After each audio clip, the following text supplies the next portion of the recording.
Olá, pessoal, nós voltamos novamente à nossa aula de pediatria, ainda falando sobre o exame físico do RN. E dando então continuidade, nós estaremos falando neste exato momento sobre a icterícia fisiológica, tá certo? Essa icterícia fisiológica, ela é normal nas 24 horas após, né, o nascimento. Então, ela surge após as 24 horas de nascimento e tem por causa de fatores de imaturidade das células hepáticas. Os hepatócitos, que são as células hepáticas, não estão ainda maduros o suficiente, então isso faz com que se eleve a quantidade de bilirrubina no organismo e aí o organismo não consegue então absorver de forma satisfatória a questão da bilirrubina. Então essa icterícia fisiológica, ela é normal e surge sempre após as 24 horas, após as primeiras 24 horas de nascimento desse RN. E a conduta a ser adequada de forma terapêutica é a fototerapia. Através da fototerapia, com a proteção dos olhos e a proteção da área da genitália, né, essa substância ela vai sendo absorvida, tá bom? A icterícia fisiológica, ela é normal, tá? Para que vocês possam aí também estar orientando as mães, porque muitas das vezes elas recorrem a nós da enfermagem por ter mais proximidade, mais contato. Então ela vai perguntar, né, para a enfermagem por que o bebê dela está meio amarelado. E aí nós, diante da informação, nós iremos então passar essas orientações para que a gente venha manter essa mãe tranquila. É importante a gente saber, a gente se informar acerca do processo para podermos orientar da forma correta, tá bom? Essas mulheres aí, para que a gente exerça o nosso papel também como educador. Agora a gente vai falar sobre o milium facial. Olha na foto, né? A presença desses miliums faciais, ou então milium sebáceo. Geralmente dá nessa região aqui do nariz, né? Na região peribucal, tá certo? Na testa também, só que nessa foto aqui nós não temos.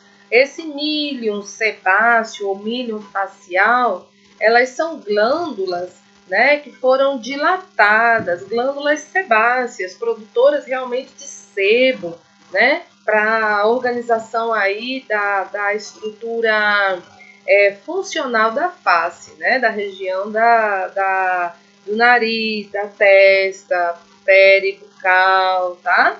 Sobre a região frontal e nasal, acontecendo então no primeiro mês. Então vão surgir, né, essas bolinhas esbranquiçadas na face do RN, que é como as mães dizem assim, mas nós sabemos que é o milium facial ou sebáceo e isso é normal. Acontece pela dilatação das glândulas sebáceas no primeiro mês de vida do RN, tá? Outra, né, observação também importante é sobre a questão dessa mancha escura, né, que envolve principalmente a região lombosacra ou sacroglútea, que vai desaparecer por volta mais ou menos, né, dos 10 anos de idade. Acontece muitas das vezes desaparecer, mas existem também casos que essa mancha ela não desapareceu, né? A gente aqui traz a literatura, a informação da literatura, mas também traz a informação da prática também, tá bom? Cotidiano é para vocês entenderem. O nome dessa mancha aqui é mancha mongólica. É uma mancha de forma irregular, vocês estão vendo que ela não é regular, né? Ela é de borda irregular e de coloração azulada, tá bom? Também nós podemos estar no exame físico detectando a presença da mancha mongólica, tá bom, pessoal? E agora nós iremos para o exame físico da cabeça desse RN, né? O formato da cabeça do RN, na sua forma comum, é a ovoide. Mas com o passar, né, da cabeça pela região vaginal, pelo canal vaginal, essa cabeça, ela sofre alterações, né? Primeira alteração que nós temos aí na região da cabeça, tá aqui para vocês em negrito, que é o cavalgamento. Esse cavalgamento se dá pela superposição dos ossos um sobre os outros, né? Não sei se dá para vocês virem daí, ó, mas é quando um osso fica sobre o outro. Vocês sabem que para que a cabeça ela passe, né, essa informação que a gente está aí dando para vocês, a cabeça, para passar pelo canal vaginal, pela via vaginal, ela tem que diminuir de diâmetro para que ela possa se ali comportar e se exteriorizar, né? Então, para que isso aconteça, os ossos se sobrepõem um sobre o outro, né? Nós temos aqui, olha, o comum, né, que é o normal da cabeça do RN, e aqui o cavalgamento, um sobre o outro. Geralmente são os parietais, né? O parietal esquerdo com o direito. Aí um se sobrepõe ao outro, uma vez que existem as fontanelas, que são suturas aí, que são abertas ainda, né, que são chamadas de moleiras, né, pelo cotidiano aí, né, de informações relacionadas à cabeça. Então, a primeira alteração da cabeça que nós estamos vendo agora é o cavalgamento, tá? O cavalgamento aqui, olha, se dá por causa da sobreposição um parietal sobre o outro parietal, para diminuir o diâmetro da cabeça e a cabeça poder passar pelo canal vaginal, tá bom? Isso é normal acontecer, porque se não acontece essa sobreposição, o RN não vai conseguir nascer, não vai conseguir passar a cabeça pela vagina, tá certo? Pela vagina da mulher. Então vamos lá. Outra alteração trazida para vocês é o cefalematoma. Estão vendo? É um nome bem estranho de se falar, mas é o cefalematoma. Esse cefalematoma que vocês estão aqui, olha, observando na cabeça do RN, é um hematoma, né? E vocês já sabem, já estão de posse da informação do que seja um hematoma. O hematoma é quando, por um trauma, acontece aí o rompimento dos vasos superficiais da região, né, da pele, e aí essa região ela fica, né, absorvida com sangue nessa região. Então, é um hematoma, tá? Subperiósteo, tá aqui, ó, hematoma subperiósteo. O periósteo é uma camada que reveste aí o osso, né? Então, ela fica nessa região aí, o hematoma, causado por desproporção cefalopélvica, principalmente quando, por exemplo, quando o feto, aliás, porque RN é quando nasce, tá bom? Para não confundir, e feto ainda está dentro do útero. Quando o feto ainda, né, no movimento de saída, ele encontra aí, então, dificuldades por causa do tamanho, do diâmetro, né, da cabeça e do diâmetro da pelve. Então, esse trauma da cabeça do RN, da cabeça do feto, aliás, a cabeça do feto com as estruturas pélvicas causa, então, aí desenvolve o cefalematoma, tá bom? Diante dessa informação, a gente vai agora para o caput sucedâneo, também outro nome estranho, mas que é bastante comum aí, que é o acúmulo subcutâneo de líquido sanguinolento no couro cabeludo. Então, quando se tem esse acúmulo, né, de líquido na região do couro cabeludo, a gente percebe aqui o edema. Quando a gente faz essa pressão na cabeça do RN, e aí a gente observa o cacifo, que é o afundamento, olha, por causa do edema, tem-se aí presente, então, o caput sucedâneo. Isso também se dá por trauma, tá bom, pessoal? Por desproporção cefalopélvica aí da cabeça do feto com a pelve feminina, né? Com a pelve da mãe. Agora a gente vai estudar as fontanelas. As fontanelas são as chamadas, antigamente, né? Pelas nossas vós, pelas nossas mães, de moleiras, né? Então, as moleiras, de forma aí leiga falando para vocês, são as mesmas fontanelas. As fontanelas são espaços de cartilagem, né, na forma quadrilátera, encontrada na cabeça do RN. A gente consegue observar principalmente ao apalpar, fazendo, né, o exame físico da cabeça do RN, a gente consegue então apalpar as fontanelas, que são esses espaços. A fontanela, ela se apresenta geralmente pulsátil, a gente consegue observar, né, a pulsação nessa região, acompanhando sempre o ritmo cardíaco. Tem por principal função facilitar a passagem do feto no canal do parto. Se essas fontanelas não existissem, não teria condições do feto passar pelo canal do parto, porque é por causa das fontanelas que acontece a sobreposição do parietal esquerdo com o direito, o cavalgamento, para que aconteça então aí a redução do diâmetro da cabeça e a cabeça passe, né, pela vagina. Por isso que acontece, então, o nascimento, tá? As fontanelas são esses espaços que são cartilaginosos, não são ósseos ainda, né? Tem a função facilitar aí a passagem do feto, né, pela vagina no parto normal, e ela sempre apresenta-se de forma pulsátil, tá? As fontanelas, nós temos duas, vocês vão conhecer já já, tá? O RN tem duas fontanelas. E aí nós temos aqui informações da questão do exame sistemático desse bebê, né, que vai incluir a palpação. Lembra que eu falei para vocês, no exame físico, a gente consegue, né, observar a questão das fontanelas apalpando durante o exame de palpação, do exame físico desse RN. Né? Quando ela se mantém deprimida, quando a gente percebe que ela está deprimida, isso é indício de desidratação, né, do bebê.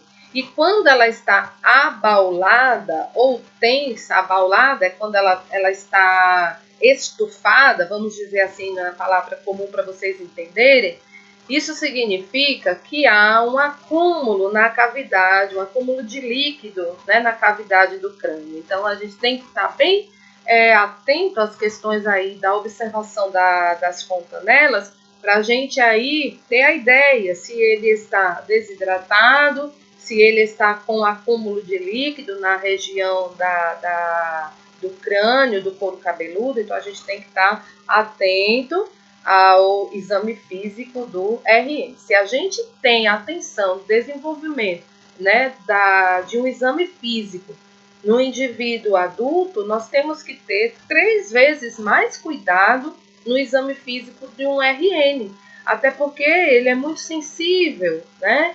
Ele ainda possui determinadas áreas corpóreas que são limitadas. Então, a gente tem que ter esse cuidado, a gente tem que desenvolver a humanização também no que diz respeito ao cuidado do RN, tá bom, pessoal? É importante, viu? E aí nós iremos estudar agora as fontanelas no que diz respeito às estruturas, né? Quais os nomes dessas fontanelas, para que a gente venha aí a entender num contexto geral sobre as funções de cada uma, tá? Nós vamos lá então. Nós aqui pelo desenho podemos observar que nós temos 2 fontanelas aqui presentes, né? Olha, no RN. Nós temos aqui a anterior e logo mais atrás a posterior, tá? A gente vai estudar uma a uma. A fontanela anterior, lembrando que fontanela são as moleiras, tá? Para vocês não estarem aí confundindo. Vamos lá. A fontanela anterior, ela é conhecida também pela fontanela chamada de bregma, tá? Fontanela, acompanha comigo aqui no slide, fontanela anterior ou então bregma. Também é conhecida como fontanela bregmática, né? Anteriormente também era chamada dessa forma. As três estão certas aí, tanto fontanela anterior, quanto bregma, quanto também bregmática. Ela tem um formato de losango, essa anterior, percebam, né? Um desenho de um losango de 2,5 a 4 centímetros e depois, né, com o passar do tempo, até o 18º mês de vida, ela vai se ossificar. Até então, ela não é ossificada, ela é cartilaginosa, tá? E aí, nós temos agora a apresentação da fontanela posterior, que é essa que localiza-se aqui na região posterior da cabeça, chamada de lambda, ou lambidoide também, tanto faz, tá? Ela tem um formato triangular, ela é menor que a fontanela anterior, a bregma, de 0,5 a 1 centímetro, e habitualmente fechada ao nascimento e sempre antes do 2º mês. Então, assim que nasce e até o 2º mês de nascimento, né, 2º mês de vida, essa fontanela posterior, ela se fecha, ela se ossifica, tá? Mas a fontanela anterior, que é a bregma, que é também a maior fontanela, ela só vai se ossificar em torno do 18º mês de vida dessa criança, tá bom? Então, nós temos aí as duas fontanelas que nós apresentamos para vocês, a anterior, a bregma, e a posterior, a lambda, tá bom? A lambda, ela é a primeira a se ossificar. Até o 2º mês de vida, ela então se ossifica. A bregma não. A bregma, que é a anterior, ela demora um pouco mais, até porque ela é maior, e atinge aí a ossificação em torno do 18º mês de vida, tá bom, pessoal? Vamos para o estudo dos olhos agora, do exame físico. Lembrando dizer que nós estamos fazendo o exame físico, tá? Desse RN. Os olhos do RN, normalmente, eles estão fechados. Normalmente, porque hoje os meninos, as crianças já nascem com os olhos bem abertos, né? Mas normalmente estão fechados. A coloração é cinza, azul escuro ou pardo, né? As pálpebras, elas são edemaciadas. Lembra que nós falamos anteriormente, né? Que as pálpebras, tanto a pálpebra inferior quanto a pálpebra superior, e não possui então aí a presença de lágrima até então, assim que nasce, tá bom? Então a questão dos olhos aí, nós temos essas características que nascem normalmente fechados, normalmente, mas a gente observa na prática clínica, porque na literatura é uma coisa e na prática clínica é outra, né? Então, geralmente, na prática clínica, com os olhos abertos, coloração cinza, né? Com o passar do tempo vai se modificando, alterando. Por isso tem muita gente que diz assim, meu bebê nasceu de olho azul, né? Mas isso é normal, com o passar do tempo ele vai se alterando aí para ficar na sua coloração normal, dependendo aí da cor do olho do pai, da mãe, dos avós. O fator hereditário é muito forte, tá? No que diz respeito à coloração dos olhos da gente. Na orelha, nós iremos observar a forma, né? Acompanha comigo no slide a forma dessa orelha, desse RN, o tamanho, a simetria, a implantação, né? E os papilomas pré-auriculares, que a gente tem que observar, a questão do lobo, se está bem definido. Isso é importante a gente também estar fazendo a observação na orelha. Com relação ao nariz, a gente também vai observar a forma do nariz, olha aqui nas fotos, desse RN, se tem permeabilidade nasal, se tem, né, a presença das duas narinas, a gente observa o formato, né, se tem alguma má formação congênita. Em relação à boca, a gente vai observar o palato, né, principalmente por causa de fenda palatina, né, o nome, o chamado a essa estrutura é a fenda palatina, uma fissura labial, conhecida também como lábio leporino. A gente observa a úvula, né, desse RN, avaliar o tamanho da língua, o freio lingual, se está presente, é importante observar. Gente, exame físico de RN tem que ser bem feito, tem que ser bem observado, tá? Não é fazer com pressa para que se faça logo e já entregue, né, o RN à mãe. A gente tem que prestar atenção, viu? Já com relação ao pescoço, a gente vai observar se é curto, se tem mobilidade, se não tem, né? A gente apalpa, a gente toca o RN e por volta dos 3 meses, em torno de 3 meses, ele já vai conseguir sustentar aí o próprio pescoço, né? A gente vê até bebês um pouco mais novos, numa idade menor, já tentando até, né, ter essa sustentação aí da área do pescoço, né? Isso é importante porque eles já vão começar a se colocar numa determinada postura, né, para conseguir até se locomover, observar questões das laterais, né, de um lado, do outro, isso também é importante. Na região do tórax, observa-se a questão dos diâmetros, tanto antero-posterior e lateral. Antero-posterior, que a gente vai estar observando, e a lateral, né, desse tórax. Observar a hipertrofia de mamas e observarmos também o apófise chifoide, né, do processo chifoide aí do ossinho, né, do externo. Então, a gente tem que estar observando o tórax também. Com relação aos pulmões, nós vamos observar a questão da respiração desse RN. A respiração, ela é abdominal, por enquanto na região dos pulmões, no que diz respeito ao RN, tá? Quando predominantemente torácica e com retração indica dificuldade respiratória.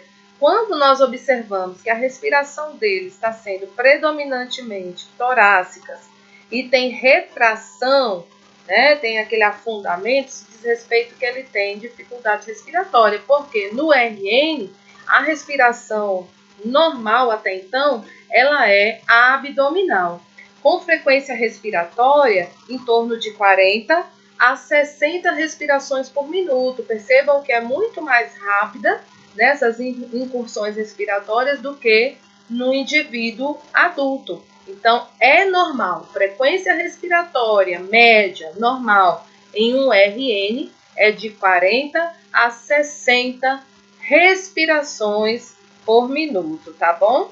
Já se falando sobre o coração, a frequência cardíaca dele varia em torno de 120 a 140 batimentos por minuto no RN, em torno de 120 a 140 batimentos por minuto, e aí a gente vai observar a presença, se há, de cianose ao chorar ou fazer força, porque vai ser apresentado aí essas questões em relação à frequência cardíaca, em relação à cianose, quando nós avaliamos aí a função cardíaca desse RN, tá bom?